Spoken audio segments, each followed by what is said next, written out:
네, 시청자 여러분 안녕하세요. 투더 골드문 진행의 코인 여왕 문다연입니다. 일주일간의 격리를 마치고 돌아왔습니다. 일주일 동안 가장 크게 느낀 감정이 있다라고 한다면 두려움이 아니었을까 싶은데요. 세상으로부터 단절되는 게 아닌가 이런 마음도 들었습니다.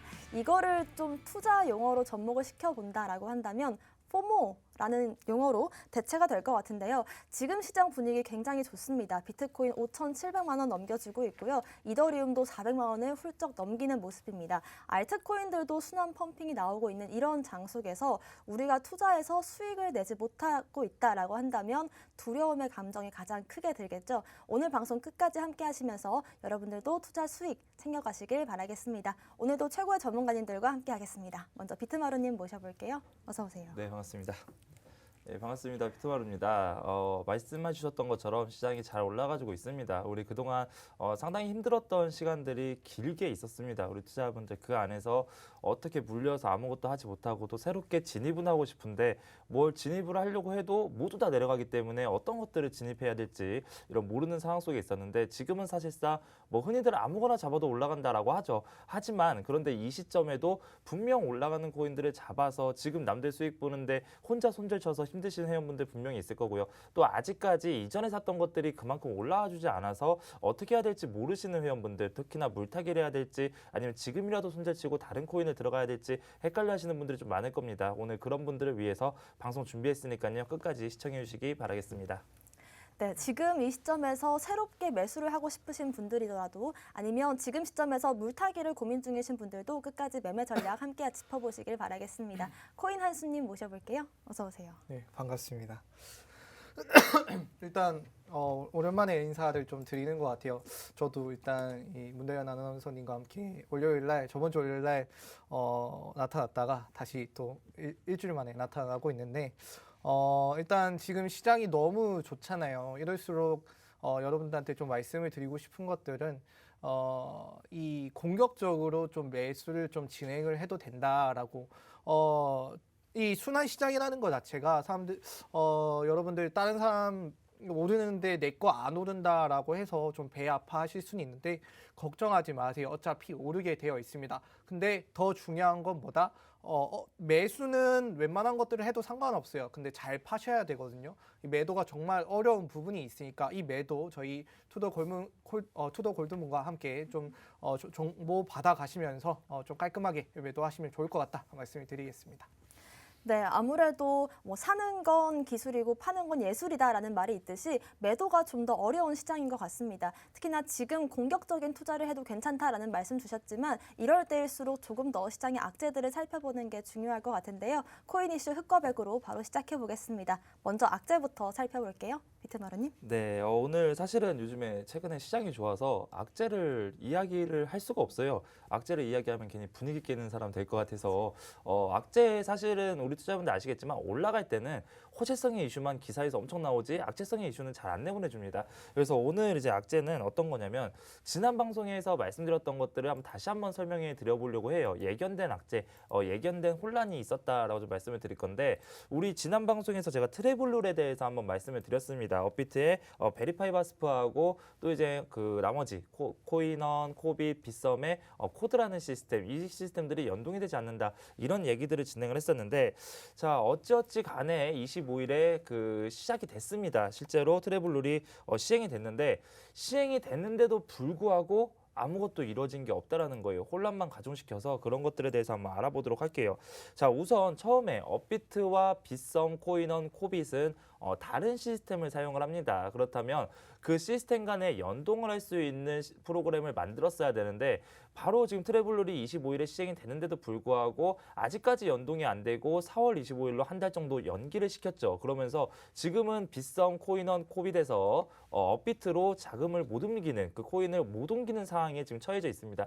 자, 그렇다면 같은 코드끼리인 빗썸, 코인원, 코빗 이 세 거래소끼리는 옮겨야 되는데 그것조차 아직 안 되고 있다는 거예요.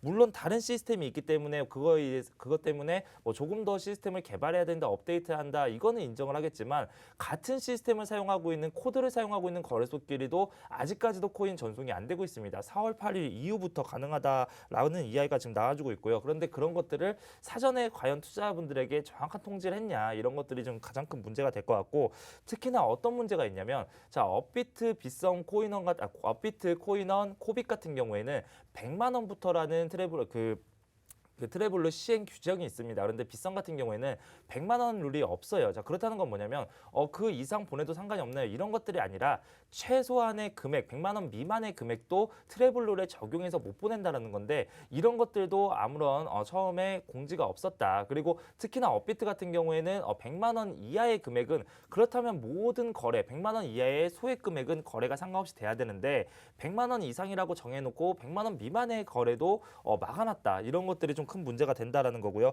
자, 실제로 어떤 문제가 실제로 나왔냐면 자, 개인 지갑에서 과연 거래소로 보낼 수 있는지 그리고 그 거래소에서 개인 지갑으로 어떤 지갑이 되고 어떤 거래소가 되는지 투자자분들이 잘 모른단 말이에요. 그래서 실질적으로 어떤 회원이 거래소에서 지갑으로 돈을 보내봤다라고 합니다. 그런데 문제가 뭐냐? 자, 그렇다면 만약에 안 된다라고 한다면 출금 자체를 막아야 되는 게 맞는 건데 출금은 돼요. 그러면서 자산은 빠져나갑니다. 그런데 개인 지갑으로 트래블로 적용 때문에 그 자산이 오질 않아요. 자, 그렇다면 그 중간에 날아간 금액을 과연 어떤 방식으로 보상을 하냐? 물론 거래소에서는 소명을 하고 뭐 하면 괜찮다라고 하는데 그 소명하는 기간도 엄청나게 길 것이고요. 자, 그렇다면 어디 거래소가 되고 어디 거래소가 안 되는지도 확실하게 규정이 안 된 상태에서 결국에는 우리 투자자분들의 혼란만 가중시킬 수 있다라고 좀 말씀을 드리도록 할 거고요.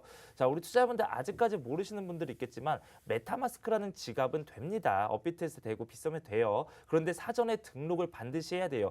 된다라고 해서 등록을 하지 않고 보내면 그 자금이 중간에 없어질 수도 있습니다. 그렇기 때문에 등록 안 하신 분들은 반드시 등록을 해주셨으면 좋겠고 이런 시행착오가 있어야지 사실은 코인이 조금 더 성장하고 이런 건 맞지만 조금 아쉽다라는 거는 어쩔 수 없는 상황이다라고 좀 말씀을 드릴 거고요. 다만 지금 뭐 여기서 이걸로 인해서 시장이 내려갈 만한 엄청난 악재 아닙니다. 다만 투자자분들이 조금 더 불편하고 이런 불편함이 있으면 조금씩 이제 개선이 되면서 결국에는 코인 시장은 좋아질 것이고 투명해질 것이기 때문에 그런 기대감으로 인해서 이런 불편함을 조금만 같이 참아주자라고 좀 말씀을 드리도록 하겠습니다.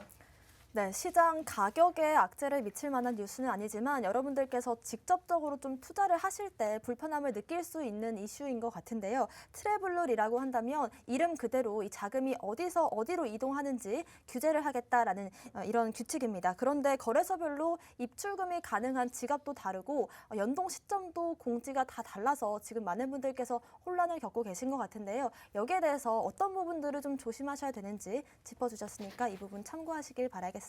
코인 한수님의 악재 살펴볼게요.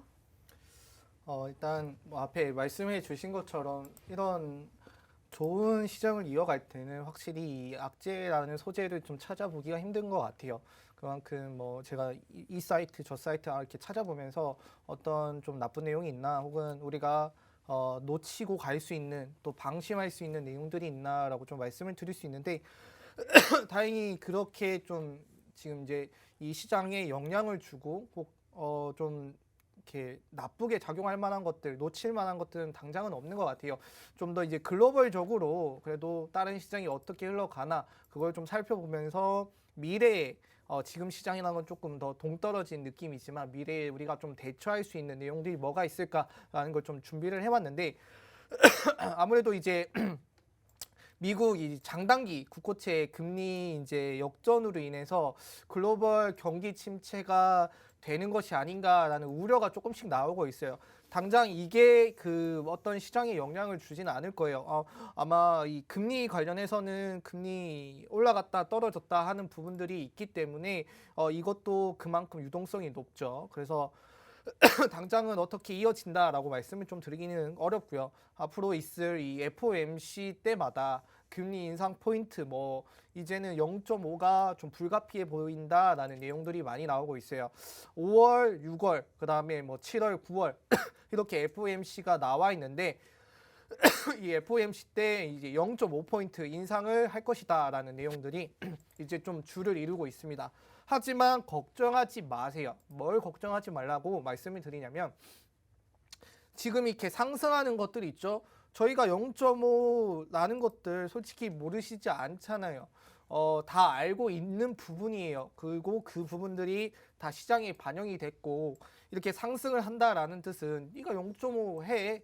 너희가 0.5 올리든 말든 상관없어. 우리 시장 상승하는데 전혀 문제가 될 거 없고 그것보단 지금 상승이 더 좋은 방향성이야. 맞는 거야. 라는 거를 지금 시장 자체가 보여주고 있거든요. 그래서 금리 인상 앞으로 남아있을 금리 인상 그때마다 조금씩의 출렁임은 있을 수 있어요. 하지만 그거 가지고는 시장의 영향을 흐름을 바꿀 만한 이렇게 게임 체인저는 되지 않을 것이다 라는 걸 좀 알아주시면 되고 이제 10년물 국채 금리가 이제 2.5%까지 좀 상승하면서 2019년 이후에 최고치를 좀 기록을 했다라고 해요.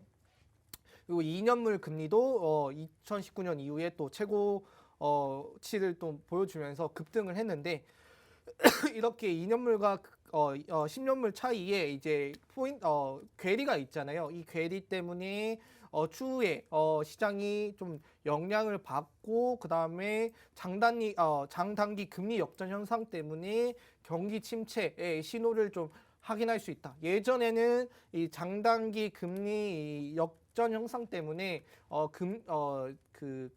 경제가 좀 침체되는 모습을 확인할 수 있었는데 최근에 이런 모습 때문에 혹시 또 그렇게 벌어지지 않을까라고 고민을 할 수 있어요. 근데 앞에 말씀드렸다시피 걱정하지 마시라. 이 부분 좀 기억하시면 되고 그리고 이제 러시아랑 우크라이나 관련해서 이 터키에서 5차 평화협정을 좀 열린다라고 해요. 어느새 이 러시아랑 우크라이나 이 서로 협정 관련해서 내용들이 갑자기 싹 사라졌거든요. 그렇다 보니까 이제 다시 좀 내용들이 나옴으로써 좀 긍정적인 내용들이 나오고 있어요. 이걸 악재라고 말씀드리기는 좀 그런데 이걸 제 여기에다가 왜 넣었냐면 이런 내용이 나오면서 여기서 갑자기 뭐 틀어지거나 하면 솔직히 시장이 조금 영향을 받을 수 있을 거라고 생각을 합니다. 그 이유가 뭐냐면 저희 무소식이 희소식이라는 내용들이 있잖아요. 사실 사람들이 아무렇지 않게 모르고 이렇게 지나갈 때 우리는 이걸 신경을 안 쓰고 그러는구나 잘 되고 있구나라고 좀 보통은 생각을 하는데 이 내용이 나오면서 여기 혹시 5차 협상이 좀 이렇게 안 좋은 쪽을 흘러가면 또 시장에 영향을 줄 수 있지 않을까라고 해서 5차 협상 내용을 좀 한번 살펴보자. 만약에 여기서 잘 된다라면 또 급등 좋은 모습을 또 이어갈 수 있는 내용들이기 때문에 좀 지켜볼 필요가 있다라고 해서 좀 내용을 준비를 했고요. 그리고 앞에 말씀해 주신 이제 트래블 관련해서도 어떻게 보면 이제 규제 관련해서 좀 규제 산업에 좀 타격을 줄 수 있다라는 내용들이 나오고 있어요. 아무래도 이 트래블을 없지 않아 좀 급하게 시행한 부분이 좀 있어요. 뭐 100만 원을 기준으로 전후로 이렇게 내용이 달라지는 내용들이잖아요. 그렇기 때문에 이거를 이제 급하게 규제를 만들고 체제를 만들고 해야 되기 때문에 만들었어요. 근데 이게 정확히 이걸 만든 사람들이 제대로 이해를 하고 있고 이해도가 높은가? 이거를 좀 의심하는 사람들이 좀 나타나기 시작을 했거든요. 그래서 규제 당국 자체가 이 룰을 제대로 정확히 완벽하게 이해를 하고 있는가? 이게 좀 다소 계속 이렇게 자주 반복되면서 고쳐진다라면 오히려 많은 사람들이 좀 오해를 할 수 있고 혼동을 가져올 수 있는 내용이다. 그래서 너무 급하게 시행한 거일 수도 있기 때문에 명확한 이제 규제가 완벽한 규제가 좀 확립될 필요가 있다라는 내용이 좀 나오고 있어요. 하지만 이것도 똑같아요. 사실 여러분들 가지고 있는 코인들 거래할 때 뭐 트래블을 이제 익명을 좀 더 활성화시키기 위해서 만든 거잖아요. 그래서 이거 가지고 뭐 겁먹어서 거래를 안 하거나 이러실 필요는 없거든요. 그래서 여러분들 하시던 대로 하시면 됩니다. 걱정하지 마시라 또 말씀을 드리면서 또 마무리하도록 하겠습니다. 네. 네, 미국의 국고채 금리 역전으로 인해서 글로벌 경기 침체 우려가 좀 커지고 있는데 그 이유에 대해서 짚어주셨습니다. 그리고 올해 몇 번의 이 금리 인상 이슈가 남아있지만 여전히 시장이 부담을 느낄 수는 있지만 과거만큼의 영향을 끼치지는 않을 것이다라고 짚어주셨고요. 아무래도 많은 분들께서 좀 우려하시는 부분인 만큼 좀 자세하게 짚어주신 것 같습니다. 또 러시아 우크라이나의 5차 평화 협상이 예정돼 있는데 대부분의 언론들에서 지금 좀 기대하는 목소리가 나오고 있는 만큼 이 협상에서 좀 좋지 않은 내용이 나왔을 때 시장에 오히려 악재로 작용할 수 있다는 점 짚어주셨습니다. 이제는 또 호재를 살펴봐야겠죠, 비트마르님? 네, 오늘 제가 가지고 나온 호재는 사실 뭐 다 올라가잖아요. 그래서 호재가 좀 의미가 있나 싶긴 하지만 그 전체적인 거시적인 관점에서 코인들이 상당히 좋은 모습들이 있습니다. 그게 뭐냐면 이제 코인이 이제 단기적인 상승이냐 아니면 중장기적으로 이제 가치적인 상승이냐 이런 것들이 항상 딜레마에 빠졌던 것 같아요. 코인들이 막 갑자기 단기적으로 엄청나게 상승하면서 순환 상승이 나오면 마이트 코인들이 50% 70% 올라가고 이런 건 너무 좋습니다. 근데 문제는 뭐냐면 이런 게 이제 너무 반복된다라는 거예요. 금방 올라가서 정말 순환 상승으로 우리가 단기적으로 수익은 많이 볼 수 있겠지만 중장기적으로는 하락, 항상 단기적으로 상승 이러면서 좀 반대로 가는 움직임을 좀 보여줬었거든요. 사실상 중장기적으로 올라가는 모습을 보여주고 단기적으로 내려간다라고 한다면 우리가 이제 힘을 가지고 같이 버틸 수 있는 힘이 많이 남을 텐데 중장기적으로는 계속 내려가면서 갑작스럽게 한 번씩 올라가니까 물려 계시는 분들은 그대로 있고 특히나 수익 실현을 하고 싶은 분들은 그 타이밍을 놓치면 또 수익 실현을 못하는 이런 상황들이 있습니다. 자, 그렇다면 중장기적으로 가려고 한다면 이제는 암호화폐를 보는 시각들이 많이 달라져야 되고 암호화폐에 대한 좀 합리적인 규제안들이 많이 나와줘야 됩니다. 자, 그런데 지금 좀 호재가 뭐가 있냐? 바로 이 미국이라든지 여러 나라들이 이제 암호화폐를 보는 시각이 달라지고 있다는 거예요. 뭐 그동안 제가 항상 러시아 최대 은행에서 뭐 한다, 프랑스에서 뭐 한다, 영국에서 뭐 한다 이야기를 했지만 가장 중요한 건 아직까지는 미국입니다. 이번에 러시아와 우크라이나 전쟁에서 느꼈지만 미국의 정책이 어떠한 방향성이 있느냐 이런 것들에 따라서 전 세계 경제가 아직까지 좀 휘둘린다라고 보면 되는데, 자, 미국의 재무장관이 이제 암호화폐에 대한 입장 변경을 했습니다. 이건 상당히 큰 호재입니다. 제니 델런이라는 재무장관이 있습니다. 지난 발표를 할 때는 암호화폐에 대해서 상당히 비판론적인 발언을 했어요. 암호화폐는 투기적이고 상당히 비효율적이다. 쓸 필요가 없다. 그러면서 달러가 최고다라고 이야기를 했었는데, 자, 이달 초에 이제 바이든 행정정부에서 이제 행정명령을 내립니다. 어떤 명령을 내리냐면 이것도 마찬가지로 저희가 이전 방송에서 같이 또 말씀을 드렸던 내용이에요. 자, 최대 6개월의 시간을 줄 테니 암호화폐에 대해서 보고서를 작성해야 하라. 어떻게 암호화폐를 어떻게 효율성 있게 발전을 시킬 수 있는지, 또 암호화폐를 어떻게 사용할 것인지, 어떤 쓰임새가 있는지를 6개월 안에 각 부처에서 보고서를 내라라고 해서 행정명령을 내렸어요. 마찬가지로 재무부에도 그런 행정명령이 들어갔다라고 생각이 들고요. 자, 그런 명령이 내려가자마자 지금 제니 옐런 재무부 장관이 입장을 변경한 인터뷰를 했습니다. 이번 인터뷰에서는 뭐라고 인터뷰를 했냐면 지불 시스템의 혁신이 될 수 있다. 자, 그러면서 지불 시스템의 새로운 혁신은 건강한 일의 시작이 될 수 있다라고 이야기를 했고요. 암호화폐는 지금 현재 지속적인 혁신이다라고 이야기를 풀이를 했습니다. 그러면서 그런 혁신이 앞으로 조금 더 발전될 수 있도록 규제 환경을 만들기 위해서 노력하겠다라고 나오면서 이전 인터뷰와는 정말 180도 달라진 모습의 인터뷰를 진행을 했습니다. 이거 자체가 일단은 미국의 재무부에서도 암호화폐를 상당히 좋게 풀이하고 있다. 미국 바이든 행정 그 명령이 조금 더 좋게 긍정적으로 풀이가 되고 있는 것 같다. 이러한 행정명령은 SEC에도 갔기 때문에 주식증권거래위원회 SEC가 이제 암호화폐를 조금 더 뭐 ETF라든지 이런 것들을 허용하고 규제를 만들기에 조금 더 수월해지지 않았나 이렇게 좀 말씀을 드릴 거고요. 자, 이렇게 암호화폐가 입장이 변경되고 암호화폐가 인지도가 달라진 거는 러시아와 우크라이나의 전쟁, 우리가 그동안 이야기했었던 이런 내용도 충분히 연관성이 있습니다. 자, 러시아와 우크라이나가 전쟁하면서 우선 첫 번째로 미국이 러시아에 대한 경제 제재를 하면서 루블화가 같이 폭락된 거는 우리 투자자분들 모두 다 알고 있어요. 자, 그런데 우크라이나도 마찬가지입니다. 지금 현재 전쟁 중이기 때문에 우크라이나의 화폐 그리고 우크라이나가 어떻게 지금 지원금을 받아야 될지 잘 모르고 있는 상황이에요. 그런데 전 세계의 사람들이 모여서 암호화폐를 송금해줬다는 거예요. 예전에는 없었던 새로운 지원 루트가 생겼다는 거고, 실제로 한 달 동안 암호화폐로 인해서 모인 돈이 800억이 넘어갔다고 합니다. 820억 가량이 지금 모였다라고 하는데 전 세계 사람들이 왜 암호화폐를 선택을 선택을 했냐. 결과적으로 스위프트는 언제 규제될지도 모르는 거고요. 또 지금 현재 은행과 은행을 통해서 가게 되면 자, 지금 전쟁 때문에 러시아가 우크라이나 은행을 쳐서 은행이 만약에 폭파되거나 은행이 부셔지면 그 돈은 누구도 못 찾습니다. 그런데 암호화폐는 정말 국경과 상관없이 언제 어디서든 빠르게 보낼 수 있다는 장점이 여기서 발휘가 됐다는 겁니다. 그러면은 암호화폐가 예전부터 항상 목표로 나왔던 게 있죠. 탈중앙화. 누구보다 빠르고 누구보다 송금이 편하게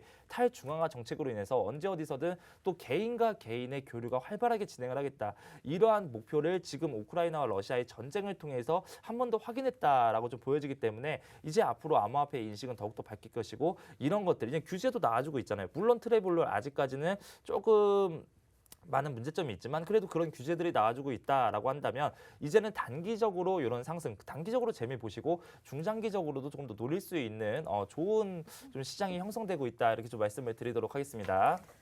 네, 물론 단기적인 상승도 좋지만 장기적인 관점에서 이렇게 미국 재무부라든지 아니면 행정명령에서 좋은 암호화폐 관련해서 긍정적인 발언들이 나온다는 게 좀 더 장기적인 관점에서의 호재로 작용할 수 있을 것 같습니다. 특히나 또 러시아와 우크라이나 관련해서는 우크라이나를 이제 암호화폐로 기부를 하는 금액이 820억 달러를 넘겼다고 합니다. 그리고 또 최근에 이 비트코인 큰 상승을 이끌었던 이슈 같은 경우에도 러시아에서 이제는 원유 결제를 비트코인으로 받을 수 있다라는 이슈가 나오면서 또 한 번 이번 전쟁을 통해서 이 암호화폐의 이 탈중앙화라는 가치가 부각이 된 것 같습니다.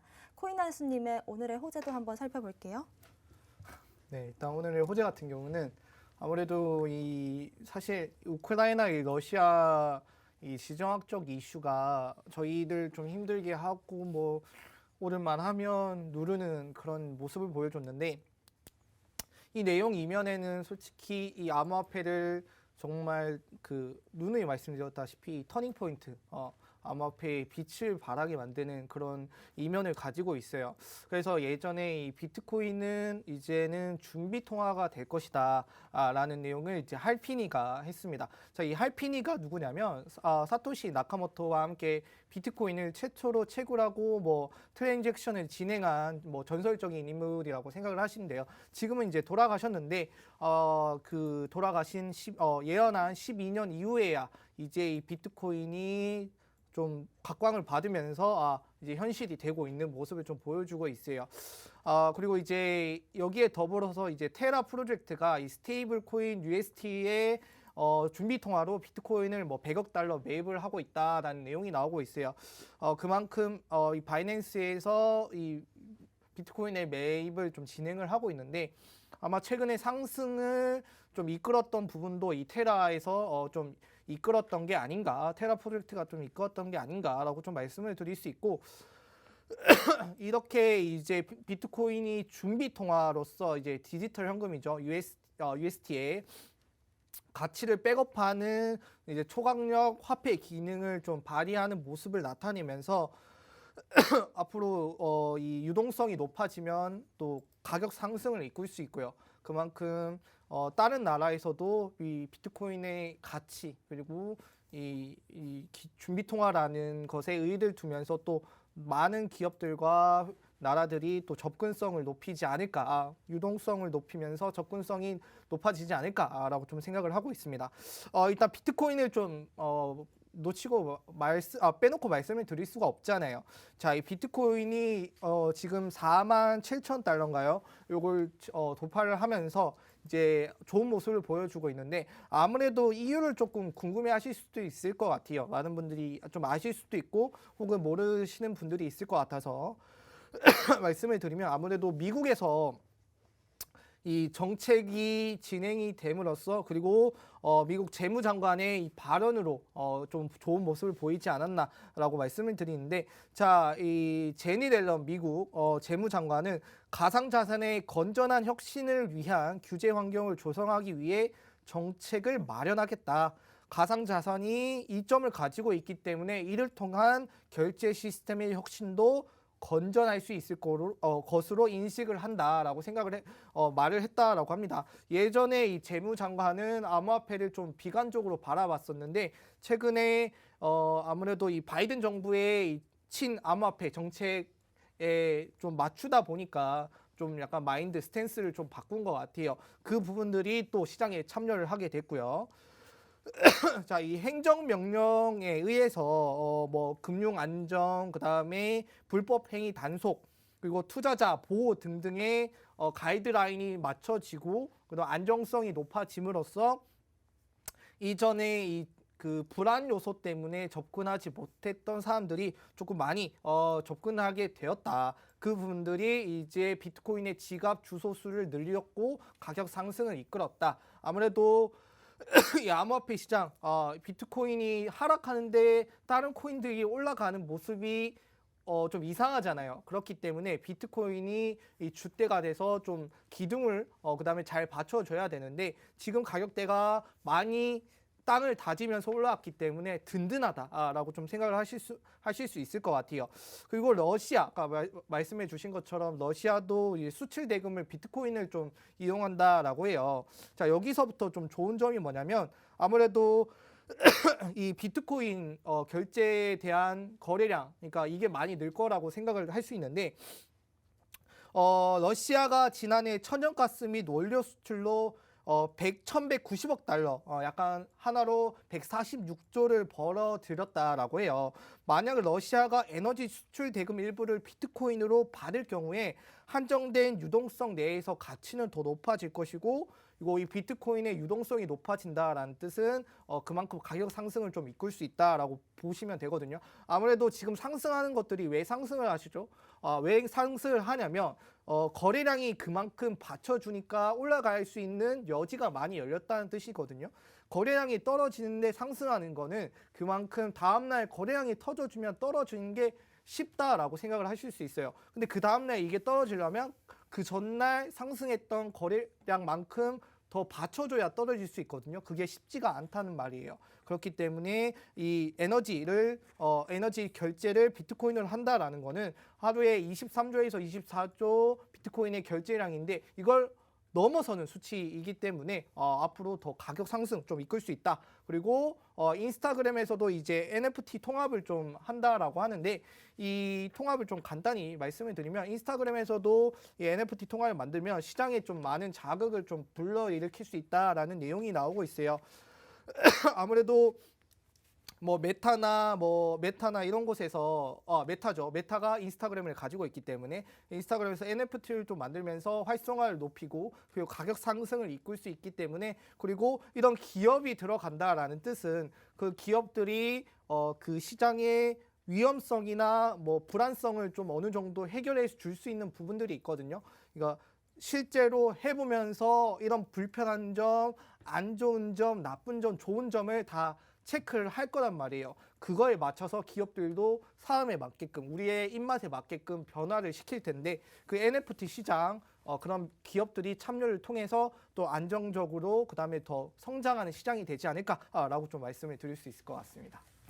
네, 1월 6일 이후로 처음으로 이제 비트코인이 47,000달러를 넘겨줬는데요. 여러 가지 이유가 있겠지만 일단은 제도권에서 적극적으로 이제 수용하고 있는 모습이 나오고 있다는 점, 그리고 또 이제는 테라 루나에서 저가 매수를 하고 있다라는 점까지 좀 호재로 작용을 한 것 같습니다. 특히나 지금의 이 상승이 오랜 기간 또 횡보를 이어왔고 지금 또 거래량은 동반한 상승이기 때문에 더 긍정적이다라는 말씀까지 주셨습니다. 오늘의 코인 이슈 살펴봤고요. 저희는 잠시 뒤에 코인콕으로 돌아오겠습니다.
네, 코인 콕 특징주 분석 시간입니다. 이렇게 하더라고요.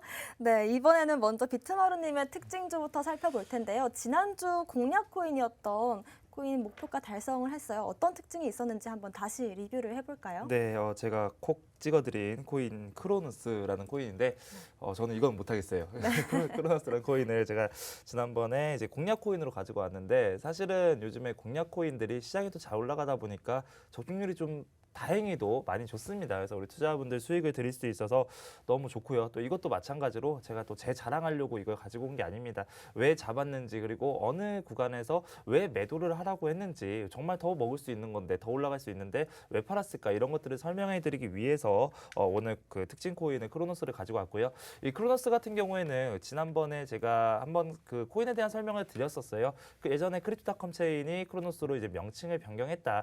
그런데 왜 이 크로노스가 좋냐면 정말 그 이제는 카타르 월드컵이 올해 겨울에 이제 개최가 됩니다. 그런데 카타르 같은 경우에는 비트코인 금지 국가인데도 불구하고 크립토닷컴이라는 거래소에서 만든 이 크로노스 크립토닷컴 거래소를 이제 공식 후원사로 인정하는 이런 또 파격적인 행보를 했기 때문에 뭔가 조금 발전될 여지가 좀 있을 것 같다라고 하면서 기타 등등 여러 가지 이유로 이제 크로노스를 좀 설명을 드렸었는데 사실상 그런 호재성의 이슈나 기업의 가치, 거래소의 뭐 좋은 이슈 뭐 이런 것들을 보고 들어간 거 아닙니다. 그 당시에 차트를 보고 좀 들어갔었는데 차트를 보면서 설명을 좀 드려보도록 할게요.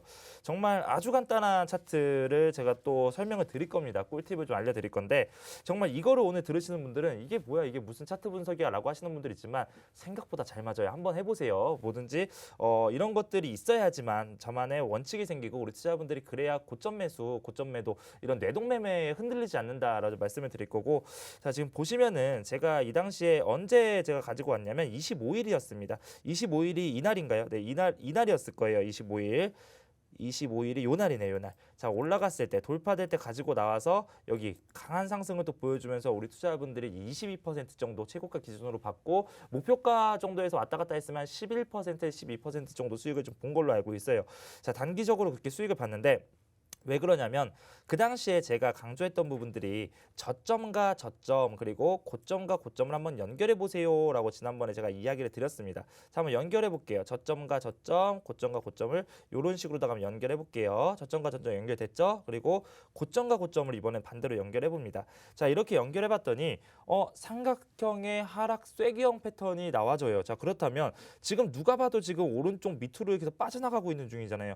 그럼 이게 이제 하락 추세에서 아직까지 하락 추세가 끝나지 않았다라는 건데 그걸 이제 돌파하면은 새로운 추세 변환이 생길 가능성이 크다라는 겁니다. 자, 그렇다라고 한다면 우리가 목표가를 설정하는 방법은 여러 가지 방법이 있어요. 자, 매수 타이밍 나왔죠. 매수 타이밍이 나왔는데 이 당시에는 뭐 22동 평균선의 추세 중심성의 저항과 또 62동 평균선의 중장기 저항선의 저항과 여러 가지 저항선들이 있었는데 그걸 확실하게 돌파할 때 제가 이제 공략을 드렸다라고 말씀을 드렸었고 자, 그럼 목표가를 설정하는 방법은 여러 가지가 있습니다. 어떤 여러 가지가 있냐면 첫 번째, 이전의 전고점 라인까지 볼 것인가. 자, 이전의 전고점 라인 예전에도 여기서 못 올라가고 내려갔었네. 그리고 매물대 라인이 지금 뭉쳐있는 구간이 가장 많이 뭉쳐있는 구간이 이 구간이네. 자, 그렇다면 이 라인 이 구간을 이제 요 비슷한 이 구간을 목표가로 가져가야 되는데 이렇게 보시는 방법도 있고요. 자, 하락 쐐기형 같은 경우에서는 어떻게 보는 게 전 좋냐면 자, 보시면은 첫 번째 돌파를 하고 올라가다가 저항을 받고 내려옵니다. 지지받고 저항받고 내려가고 돌파를 해요. 대부분이 정말 신기하게도 이런 거는 5파의 형식으로 그 진행된다는 거예요. 보면은 1파, 2파, 3파, 4파, 5파로 해서 5파 때 돌파하는 순간들이 상당히 많습니다. 첫 번째 1파에서 뚫고 올라갔을 때 고점을 맞았을 때 이 구간 있죠? 이 구간부터 수직선으로 한번 쭉 끌고 내려와 봅니다. 자, 보면은 이 정도의 격차가 있어요. 아, 첫 번째 얘가 박스권 하락 쐐경이 있을 때 이 정도의 변동성을 가지고 움직였구나. 자, 그렇다면 다시 그 라인이 돌파되는 순간을 한번 찍어볼게요. 돌파되는 순간에 이 라인으로 찍어버리면 자, 이 꼭대기를 잡습니다. 자, 그러면은 우리가 첫 번째 저항대 라인으로 봤던 구간과 별다른 차이가 없어요. 이게 이전의 저항대 라인 그리고 이전의 지지 라인과 좀 맞물리는 구간이 생긴다는 겁니다. 자, 그렇다면 이런 식의 관점으로 저항대는 여기 그럼 나는 여기가 뚫리면은 뚫었을 때 매도 수익 실현하고 우선 나와야겠다라고 한다면 어제 윗꼬리에서 나는 아직 못 팔았어요. 여기서 매수해서 손절쳤어요. 이러한 상황은 없어진다라는 거예요. 그래서 이런 우리 투자분들 꿀팁이니까 한번 맞은 구간 첫 번째 맞은 구간에 수직선으로 내려오고 돌파되는 구간을 그대로 한번 가져가셔라. 자, 그렇다면 대부분의 코인들, 정말 많은 수의 코인들이 그 라인까지는 한번 올려가지고 예전에 변동성이 있기 때문에 그 라인까지 올려가지고 여기에서 이제 새롭게 돌파를 할 것이냐, 상승의 추세로 갈 것이냐, 아니면 한 번 상승 이후에 승부를 할 것이냐, 내려갈 것이냐, 무엇인가 결정을 한다라고 좀 말씀을 드리도록 할게요. 자, 그리고 그 당시에 제가 더 중요하다라고 말씀드렸던 부분들이 뭐였냐면, 자, 쭉 올라가다가 아래 이제 자, 지지라인을 받습니다. 지지라인을 받고 쌍바닥을 쳐주고 올라가요. 올라가면서 돌파가 되는데, 자, 이 라인은 정말 미세하게 여기 노란색이 보이실 거예요. 추세 중심성을 아직 돌파를 못했어요. 자, 돌파를 못한 상태에서 내려갑니다. 자, 그렇다면 여기에서 이제는 새로운 저항대 라인이에요. 그러니까 이 라인에서 못 사는 거예요. 돌파를 했는데도 불구하고 사이가 조금 애매해요. 돌파를 했습니다. 돌파했더니 지지라인으로 바뀐 거 확인됐어요. 그럼 여기서 사도 되는데 정말 기분 나쁘게도 바로 또 62동 평균선의 중장기적인 저항대가 또 바로 위에 있어요. 그렇다면 어차피 코인들은 한번 올라갈 때 강하게 올라갑니다. 확실하게 이 라인까지 모두 다 돌파했을 때 이 라인 여기서 한번 볼게요. 자, 여기서 매수했다라고 봤을 때 22동 평균선 돌파했죠. 62동 평균선 돌파했죠. 이미 골든크로스 나와서 코인 정배열로 형성되고 있죠. 이 라인에는 정말 막히는 게 없다라는 거예요. 그래서 항상 코인을 노리실 때는 올라갔던 코인들을 노리는 게 아니라 이렇게 저항대 라인을 돌파한 코인들을 잡아놓고 목표가를 잡아놓고 그 안에서만 움직이는 겁니다. 만약에 우리 투자자분들이 이런 말씀을 하세요. 목표가를 잡아놓고 매매했더니 목표가의 수익 실현했어. 10% 수익 실현했더니 20% 가더라. 30% 가더라. 아, 정말 억울하다. 이러시는 분들이 있는데, 자, 수익은 무조건 옳습니다. 20%, 30% 모두 다 먹으려고 정말 이거에 대한 원칙을 지키지 못한다면 20%, 10% 먹을 수 있는 것도 마이너스 10%로 끝낼 수도 있어요. 그렇기 때문에 우선 올라가면 코인들이 무조건 상승으로 올라가는 건 없습니다. 수익 실현해놓고 돌파가 됐을 때 다시 눌림목이 나왔을 때 이전에 저항대 라인 돌파하면 또 다시 사고, 이렇게 하면서 매수와 매도를 적절하게 이용하셔야지 우리 투자자분들 큰 수익을 볼 수 있다라고 좀 말씀을 드릴 거고요. 다시 한번 또 크로노스 그리고 이전에 가지고 갔던 알고랜드까지 우리 방송을 시청하시면서 조금이라도 도움을 드릴 수 있어 너무 좋고 수익 축하드린다라고 말씀을 드리도록 하겠습니다. 네, 크로노스는 여러분들께서 잘 알고 계시는 크립토닷컴 체인이 명칭을 변경한 건데요. 지난주 방송 이후로 22%의 수익 달성 빠른 시간 내에 이뤄냈습니다. 수익 보신 분들 축하의 말씀 드리고 싶고요. 정말 이 차트 분석을 보면서 사는 건 기술이고 파는 건 예술이다라는 말이 참 와닿는 것 같습니다. 비트마루님의 매매 기법도 잠깐 공유를 좀 해주셨는데요. 저점과 저점을 이어보고 고점과 고점을 이어서 그 안에서 어떤 식의 파동이 나오는지 여러분들도 직접 적용해 보시면서 이 매매 기법 나도 한번 적용해 보시길 바라겠습니다. 그렇기 때문에 우리가 물고기를 잡아서 여러분들께 드리는 것뿐만 아니라 그 물고기를 잡을 수 있는 방법까지 여러분들께 알려드리고 있는 방송이니까요. 끝까지 함께 해주시길 바라겠습니다. 마지막으로 또 익절은 항상 옳다라는 말씀까지 새겨보시면서 코인 한수님의 특징주도 살펴볼게요. 네, 저는 오늘의 특징주는 이제 클레이튼을 좀 들고 왔어요. 이 클레이튼 좀 설명하기 전에 말씀해 주신 것처럼 익절은 언제나 옳습니다. 지금 같은 시장, 보시면 하나의 이 코인들이 갑자기 뭐 몇십 프로씩 이렇게 상승을 하잖아요. 그렇다면 여러분들이 정해놓은 가격대에 과감하게 파실 줄 아는 그런 좀 단호함이 좀 필요할 것 같아요.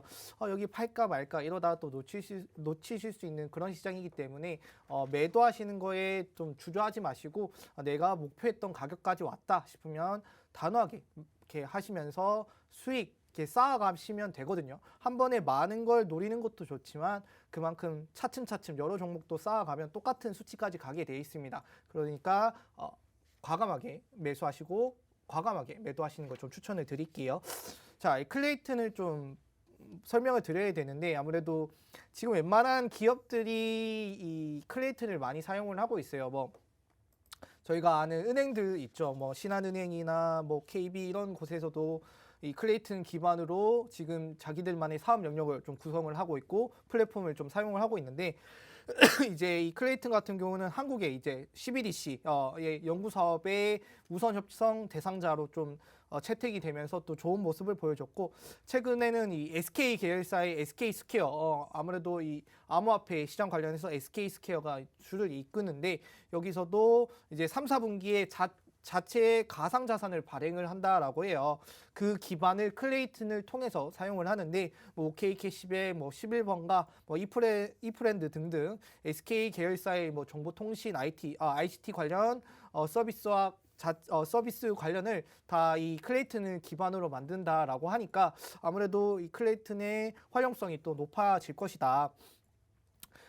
그러면 이 활용성이 높아진다라는 뜻은 이 SK 스퀘어가 코인을 내놓잖아요. 이 코인의 가격 상승을 이끈다라면 그거에 이 기반이 되는 뭐가 되는 클레이튼도 충분히 가격 상승을 좀 이끌 수 있다라고 좀 생각을 해서 오늘 뭐 특징적으로 좀 들고 왔고 차트를 통해서 한번 말씀을 드릴게요.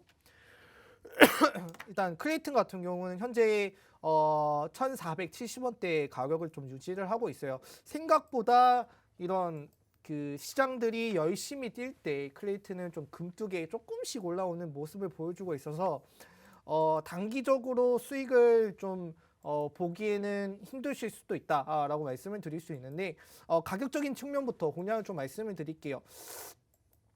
현재 1485원 라인에서 저항을 받고 있어요.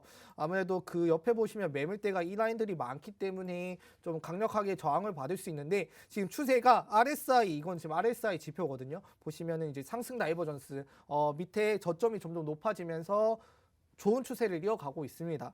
그렇다는 뜻은 클레이튼도 다른 업비트에서 상승하는 코인들과 비슷한 모습을 보여줄 수 있다라고 생각을 하시면 되고요. 그러면 1,485원을 좀 넘어선다라면 아무래도 짧게는 뭐 한 5% 정도 될 것 같아요. 1,557원. 거기는 매물대가 약하기 때문에 금방 좀 올라갈 수 있을 것 같고 1,557원부터 1,670원까지 한번 가격대가 열려 있습니다. 당장 이 클레이튼이 급등할 가능성은 상대적으로 좀 적은 것 같아요. 이럴 때 저는 과감하게 다른 알트코인들 사서 수익을 보시면 되는데 이 내가 거래를 자주 하고 뭐 넣었다 뺐다 이걸 좀 반복하기 귀찮다라고 하시는 분들은 클레이튼에 넣어놓고 매도 전략 좀 챙겨가시면 될 것 같다 말씀을 드리겠습니다. 네, 정말 미련 없이 매도를 버튼을 누를 수 있는 그런 용기가 필요한 시장인 것 같습니다. 바로 많은 분들께서 기다리시는 지금의 공략 코인들 살펴볼게요. 비트마루님. 네, 오늘 제가 가지고 나온 공략 코인은요. 사실상 정말 코인들이 순환 상승이 너무나 잘 올라가고 있는데 이 코인은 잘 올라가지 않습니다. 코스모스라는 코인이고요. 자, 이전 방송에서 코인 트레이너 전문가가 한번 공략으로 가지고 나온 걸로 알고 있어요. 그 당시에 조금 상승하긴 했지만 정말 이런 순환 상승장에서 변동성이 너무나 적어서 우리 투자자분들 또 시청자분들이 힘들어하십니다. 그래서 오늘 제가 공략 코인으로 어떤 것들을 볼까 하다가 코스모스도 정말 나쁘지 않은 구간에 정말 올라가줘야 하는 구간에 있어서 다시 한번 좀 설명해 드리기 위해서 가지고 나왔습니다. 우선 시간 관계상 바로 차트를 보면서 좀 이야기를 해보도록 할게요. 자, 차트를 보시면 정말 안 움직여요. 정말 지금 시장에서 남들 다른 코인들은 엄청나게 급등하면서 달려가고 있는데 정말 이 안에서 조금씩 저점만 올려주고 정말 재미없는 모습을 보여주고 있다는 겁니다. 자, 보면은 지금 보면 상승의 추세는 맞아요. 그렇죠? 상승의 추세는 맞고 저점과 저점, 고점과 고점을 연결했을 때 너무나 재미없는 이 상승의 추세, 상승 세기형을 보여주고 있다. 그렇기 때문에 좀 많은 투자자분들의 관심이 지금 없는 코인이기도 하고요. 그런데 왜 이 코인을 제가 지금 공략 코인으로 좋다라고 좀 말씀을 드리냐면, 자, 우선 저기 보시면은 예전의 라인이 있습니다. 예전의 라인에서 저항대 라인을 한번 찍어봤더니, 자, 요 라인으로 한번 좀 중요 구간으로 꽂을 수 있을 것 같아요. 왜 그러냐면 한번 내려갔다가 여기 22동 평균선 라인을 깼죠. 깨고선 추세가 하락 추세로 바뀝니다. 그런데 한번 상승이 나왔었는데 22동 평균선을 다시 한번 저항을 받고 내려오고 두 번째 시도를 했는데도 안 됐던 구간이에요. 그렇다는 건 뭐냐면 지금 확실하게 추세 전환이 조금 힘들어진 코인이다라고 좀 보여질 수 있는데 저점을 조금씩 올라가주면서 거래량이 터지기 시작합니다. 자, 갑작스럽게 거래량이 터지기 시작하면서 조금씩 여기서 보면은 가격의 차이는 별로 없지만 거래량의 차이는 상당히 많은 거 좀 알고 계세요. 자, 그렇다는 건 뭐냐면 이 안에서 지금 매물대 몰려 있는 거 보이시죠? 누군가가 여기서 지금 안 올라가네. 다른 코인들 올라가니까 이 코인은 지금 팔아야겠다라고 해서 여기서 판 겁니다. 매물대 라인이 지금 계속 겹쳐 있죠.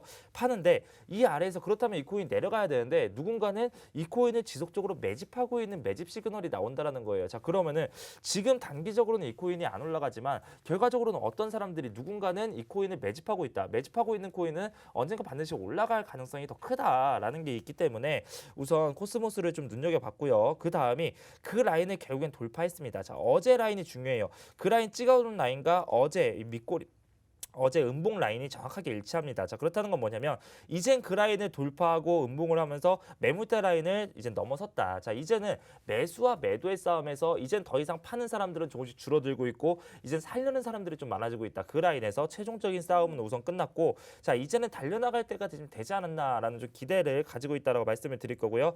자, 지금 매수가 라인을 공략가 라인은 36,170원 현재 구간에서 조금씩 매수를 해보시고요. 자, 손절가 라인은 대신에 짧게 잡겠습니다. 정말 이 코인이 변동성이 없는 코인이기 때문에 조금 내려가서 손절가 라인은 35,000원까지 정말 짧게 잡도록 하겠고요. 그리고 목표가 라인은 올라갔을 때 만약에 돌파하고 올라갔을 때 저항대 라인이 뭐 여기도 있고 추가적으로 많이는 있지만 이 라인이 중요한 것들이 아니라 지금 아직까지 안 올라간 코인이기 때문에 조금 더 욕심을 부려서 여기서 올라갔고 한번 주봉상으로 봐볼게요. 자, 주봉상으로 조금 더 욕심을 부려서 여기에서 어디서부터 하락이 시작됐냐, 어디서 끝났냐, 바로 42,000원대 라인이죠. 그래서 42,000원까지로 좀 가져가 보도록 하겠습니다. 네, 지금 현재 코스모스 아톰 가격적인 차이는 없지만 계속해서 거래량이 늘고 있다는 점 주목해 보시면서 이 차트에 심리가 녹아 있는 것 같거든요. 다시 한번 체크해 보시길 바라겠습니다. 코인 한수님의 오늘의 공략 코인 살펴볼게요. 네, 일단은 오늘은 이더리움을 제가 들고 왔는데요. 사실 제가 저번 주 딱 일주일 전에 이더리움을 들고 왔었는데 딱 목표가 도달하고 좀 뚫고 올라왔는데 일단은 주당 한 40만 원의 수익을 보셨죠. 한 12%, 13% 수익을 보셨는데 일단 축하드린다 말씀을 드리면서 아마 이 마일 고비 400만 원이었었던 것 같아요. 그 400만 원 뚫어줬기 때문에 이더리움 지금 너무 힘 좋다. 그래서 한번 더 도전해보자라는 내용도 있고 아무래도 지금 이더리움 이제 2.0 업그레이드가 너무 잘 이어지고 있죠. 그래서 그 내용 지금 포모 말씀드렸던 것 같은데 좋은 기회를 놓칠까봐 두려운 사람들이 지금 이 이더리움을 많이 사고 있다라는 좀 분석이 나오고 있어요. 그렇다면 앞으로 이더리움의 이 좋은 내용 아직 나오지 않았잖아요. 그 이더리움 2.0 업그레이드 되면 나중에 뭐 속도도 빨라지고 뭐 가스비도 줄고 이런다라고 해요. 지금 웬만한 코인들의 기반이 이더리움을 가져가는 만큼 또 이더리움의 가격 상승도 꾸준히 이어지지 않을까라고 생각을 해서 다시 한번 이더리움을 좀 공략하도록 하겠습니다. 차트를 통해서 말씀을 드릴게요. 일단 이전에 제가 한 353만 원에서 53만 원에서 93만 원에 매도하라 말씀을 드렸는데 그 위에 보시면은 약간의 이 박스권이 형성이 돼 있어요. 그 박스권이 아무래도 좀 뚫기 힘든 구간일 것이다라고 생각을 해서 그 밑에 라인까지 말씀을 드렸는데 그걸 뚫고 올라간 모습 보여줬습니다. 그래서 매수는 일단은 제가 406만 원대 아래에서 매수를 하셔라. 그렇다라면 언제 매도를 하는 것이 좋은가라고 한번 저한테 여쭤볼 수 있는데 저는 일단 이 전에 매물대를 한번 봤어요. 이 전 매물대가 한 이쯤이 박스권이 이쯤에 형성이 돼 있거든요. 이 라인이에요. 지금 마우스 커서가 잘 안 보이는데 제가 좀 진하게 그냥 여러분 이렇게 말씀을 드릴게요. 이 라인을 금방 뚫을 수 있을 것 같아요. 그래서 지금 이 마일 구간 아래에 물량이 쌓았던 걸 다 해소를 했고 그러면 올라갈 가능성이 있는데 그 올라갈 가능성이 있을 뿐더러 있는 와중에 매물대가 약한 구간에 진입을 했습니다. 그럼 406만 원 아래에서 한 441만 원까지 한번 매도 가능하시다. 손절가는 좀 짧게 잡겠습니다. 385만 원 잡고 좀 진행하시면 될 것 같아요. 지금 이 RSI 지표를 보시면 상승 다이버전스가 계속 이어지고 있어요. 웬만한 코인들 지금 과매수 구간 넘고 쭉쭉쭉 가고 있거든요. 이더리움도 그런 모습 한번 기대해 볼 수 있다. 그러면 다시 조금 더 정리를 해드리면 406만 원 밑에서 매수를 하시면 매물대가 약한 구간을 쉽게 뚫고 올라가서 441만 원 이상에서 한 매도를 권유를 드린다. 대신 지금 손절가 라인은 385만 원으로 잡고 타이트하게 깔끔하게 매도하는 걸 권유를 드린다라고 말씀을 드리면서 마무리하겠습니다. 네, 아무래도 이 포모의 감정을 느끼는 사람들이 하나 둘씩 늘어날수록 가격적인 폭발성이 좀 더 커지는 것 같습니다. 이 부분에 대한 자세한 차트 분석 잠시 뒤에 저희 오후 1시 반부터 이어가 볼 텐데요. 저희 무료 방송 함께 하실 수 있는 방법 안내해 드리겠습니다. 컴퓨터와 휴대폰 두 가지 방법으로 들어오실 수 있습니다. 먼저 컴퓨터로 들어오시는 분들은요. 이 팍스경제TV 홈페이지에 들어오셔서 좌측 하단 보시면 골드색의 배너 있습니다. 투더 골드문 배너 클릭하시면 바로 전문가님들의 실시간 무료 방송으로 연결이 되고요. 또 핸드폰으로 들어오고 싶다라고 하시는 분들은 녹색 창에 투더 골드문 검색하시면 상단 링크 통해서 또 바로 연결이 됩니다. 잠시 뒤에 오후 1시 반부터 지금 계속해서 알트코인들 순환 장세가 이어지고 있습니다. 다음 순환 메타가 어떤 데서 나올지 먼저 선취할 수 있는 방법, 매수 전략까지 잡아주셨다고 하니까요. 오후 1시 반부터 또 함께 하시면 좋을 것 같습니다. 오늘 저희가 준비한 소식은 여기까지입니다. 또 본 방송에서 제공하는 정보는 투자 판단의 참고 자료일 뿐이며 특정 자산 가치의 상승과 하락을 보장하지 않는다는 점 유의하시길 바라겠습니다. 저희는 다음 이 시간에 오겠습니다. 시청자 여러분 고맙습니다.